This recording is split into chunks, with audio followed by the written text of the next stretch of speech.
Shalom Aleichem. Welcome to the B'nai David podcast. This is the first time we're attempting to have a session in English. And my name is Netanel Eliashiv. I teach here at the B'nai David Pre-Army Yeshiva program. So welcome aboard to our podcast. And anybody who is watching this or listening to it on Hanukkah, may I add, Hanukkah Sameach, Happy Hanukkah. So we want to deal with one question regarding the famous Braita that tells us the story of Hanukkah. As everybody knows, we don't have much material in the Talmud regarding Hanukkah, just a couple of pages in Masechet Shabbat. And the Braita teaches us, "Shekshenichnesu Yevanim la'ichal, tim'u kol hashmanim." When the Greeks entered Beit HaMikdash, they started defiling all of the holy oil. And this is a very strange thing, because why would anybody conquering even desecrating a holy place, why would they start looking for all the bottles of oil? To defile the oil, they would have to find all of the bottles and open them and touch them. And that's a very strange thing to do. Why would anybody do that? Now, I'm not saying that there's no possible answer to this, because maybe they just destroyed everything that they found. And that's what Chazal mean when they said that but they don't say that they destroyed it. They said, Tim'u kol hashmanim. They defiled the oil. How would they even know how to do that halachically? Well, we might say that they had some mityaven, some assimilated Jew with them who was giving them all kinds of instructions on what to do to ruin the Jews' religious life. I'm not saying that there's no possible answer, but there's an original, interesting, and enlightening answer in Rav Kook's Perush on the Agadah. It's called Ein Ayah. Ein Ayah, a wonderful commentary on the Agadot of Masechet Brachot, Shabbat, a few other Masechtot. It's becoming it's already widespread in Israel, and it's becoming a bit widespread in the United States as well. Wonderful commentary. So what does Rav Kook say? Rav Kook says that the story of Hanukkah is the recurring confrontation between Klal Yisrael and not exactly the Goyim, the other nations, but the more cultured nations. Because when we had a confrontation with the nations, let's say the Shivat Amamim, when we entered Eretz Yisrael, so it wasn't a big question of good or bad.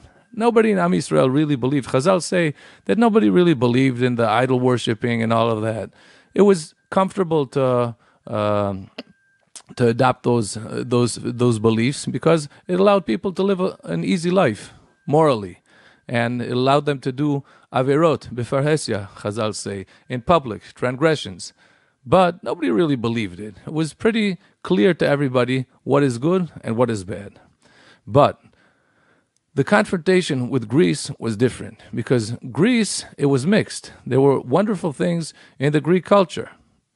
Chazal say regarding the pasuk, Yaft Elohim leyefet v'yishkon be'ohlei Shem. Chazal say Yafifuto shel Yefet, the beauty of Yefet, which is the father of Yavan, of Greece, will be in the tents of Shem, in the tents of the Jewish. We're called Semites, right? That's why the people who don't like us so much, they're called anti-Semites.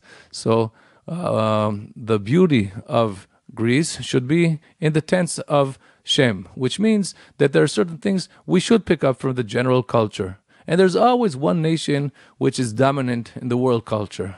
That's the nation that everybody imitates. That's the nation that everybody knows about its culture.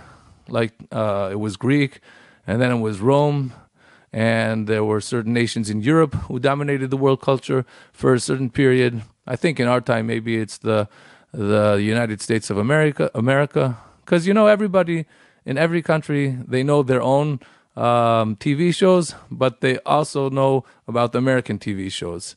They have their own restaurants, but everybody also, they have McDonald's, and they have their own songs, but everybody knows the American songs, because there's always one nation that everybody's trying to imitate and learn from their culture, because they have a lot of good accomplishments and achievements. And Chazal say there's a contradiction in the book of Yechezkel. In one place it says, "Ukemishpetei hagoyim asher svivotechem asitem." The Navi he's critical because we're doing what the goyim around us are doing. But there's another pasuk saying, "Ukemishpetei hagoyim asher svivotechem lo asitem." which means that he's criticizing us for not doing things that the other nations around us are doing. Now, there are all kinds of ways to answer this question, but Chazal say, "Kametukanim shebahem lo asitem, kamekulkalim shebahem asitem."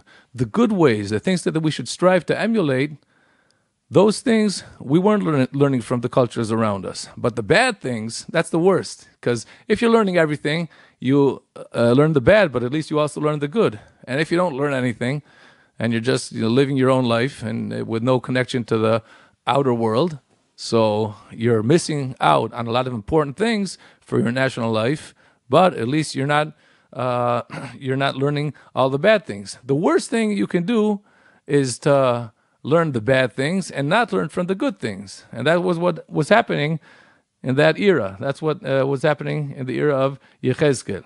So Rav Kook says, when we're confronting Greek culture, and Greece is just an example, we have to decide what's the good that we should learn from and what's the bad. But the important thing, he says, is that even when you are learning from the good, you have to be very careful. Rav Kook always strived to unite things, and not to say no, rather to look at the way we can combine all kinds of values and things that are happening in the world around us, but the Kodesh and the Chol, the holy, the sacred, with the mundane, everyday. It all has a role in our life, especially in the national life of Klal Yisrael, because to have a state, to have a nation, you have to have the best science and technology, and also certain things that you should learn from other cultures. But Rav Kook always emphasizes, when you're learning from other cultures, you have to be very careful. You have to be careful, and you have to be very selective. And when Chazal say, Nichnesu Yevanim la'ichal, it means they entered. There are two problems. First of all, they entered. Instead of us staying at our home and opening windows to the world around us and choosing selectively what we should learn from other nations, they invaded us. Nichnesu Yevanim. The second problem, according to Rav Kook, is where they entered. Nichnesu Yevanim la'ichal. The Heichal, the Mikdash, is a parable for our inner life. Rav Kook says, even when we are learning from the good things that we should learn from other nations in the world, it should always be on the second layer, and the external layer. But the inner life, that should always be Kodesh LaHashem. That should always have the special place for Hashem, for the Torah, and for holiness. And when you let it enter your inner life, that's a problem. כשנכנסו יוונים להיכל, טימאו כל השמנים בהיכל. So Rav Kook doesn't say this, exactly, but if you read the Perush, you can understand that you shouldn't read it the way we usually read it. You shouldn't read כשנכנסו יוונים להיכל, טימאו כל השמנים שבהיכל, which means they actively defiled the holy oil. Rather, כשנכנסו יוונים להיכל, טמאו כל השמנים שבהיכל, which means it's not that the Greeks did it. It just happened. Because when you have grease inside your heart, inside your inner world, then automatically your oil becomes defiled. What is the oil? The oil is always a symbol of Torah. And when the counterculture of Judaism, when other cultures, when they enter our inner sanctum, then we lose the ability to live a real life of Torah. And then we might have certain traditions. We might eat cholent and Shabbos and have donut sufganiyot on Hanukkah, and all kinds of other bits of tradition and gefilte fish, and maybe and I remember there was a survey asking American Jews what's the most Jewish thing. I think they said Jewish comedy. So we might have the comedy, and we might have a general feeling of Judaism, but our inner life will be defiled. Our inner life will actually not be with the Jewish spirit, rather with another spirit. And that's what the danger is when we're mixing with other cultures. We always have to have the most inner place. It should be protected, and it should be dedicated to Torah. We mentioned before Chazal saying, Yafifuto shel Yefet be'oholei Shem. Ohel is a tent. That's a temporary dwelling. In another place, Rav Kook says the same idea in different words. He says that the beauty of the Greek culture or any other culture in the world, it can be be'ohalei Shem, in the ohel, in the tent, but not in the heichal, not in our inner life. I remember once, many years ago, I was at a shul here in Israel, but there was an American speaking, saying a Dvar Torah, and he said that he had two great influences that taught him everything he knows about life and values and morals. And I was listening, it sounded interesting. So he said, the first is the Torah. Whenever somebody says, the first is the Torah, that means there's a second, that's a problem. When you're speaking about the light that's guiding your life, and you say there are two, that's a bit of a problem. And then the other source that he cited was the American Constitution. Now, the American Constitution, that's a very impressive document. I suggest people read it, and there's much to learn from it.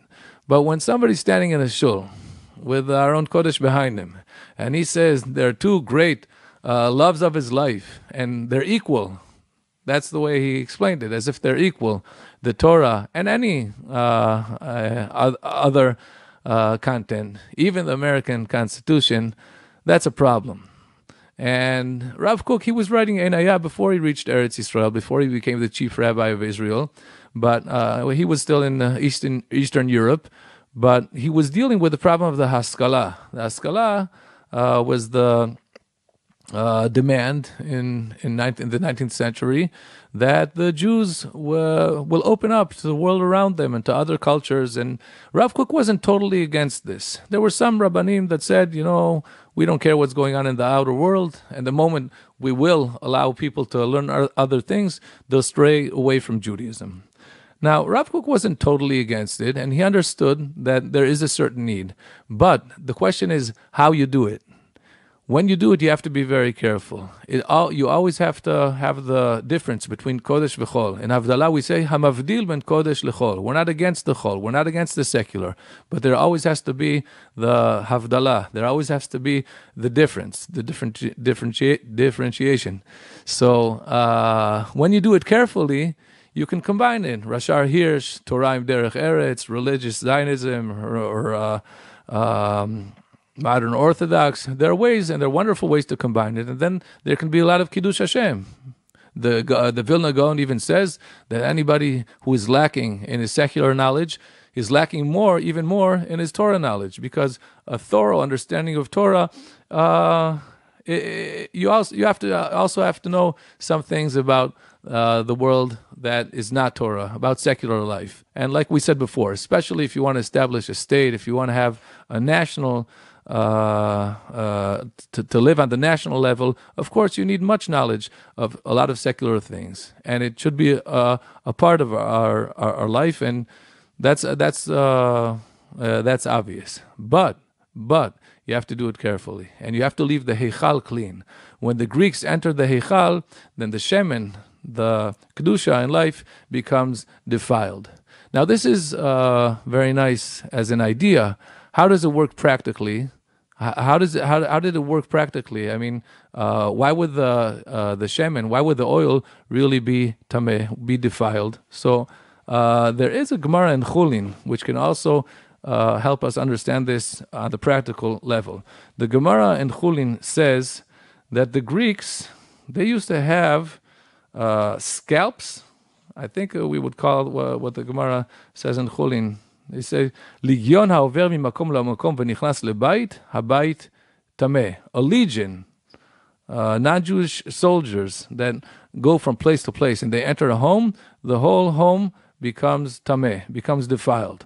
Why? The tumat ohel. Okay, the question is why. So the Gemara says in Chulin, she'en lecha kol legion v'legion, she'en lo kama kar kefilin, which means they used to cut off the scalps of their victims, And maybe as a way of deterring their enemies, and maybe they believed in it as some kind of a mystic thing, they used to enter places wearing those scalps. So practically, that would make everything tameh. That would make all of the oil in the Beit HaMikdash defiled. So, according to this explanation by Rav Kook, that's a big problem, because he says the moment the Yevaniyut, the Greek spirit, enters our inner life, then everything becomes defiled. You'll no longer have the strength of Torah to enlighten your life and to lift us up. So that's very pessimistic. That means that there's no way back.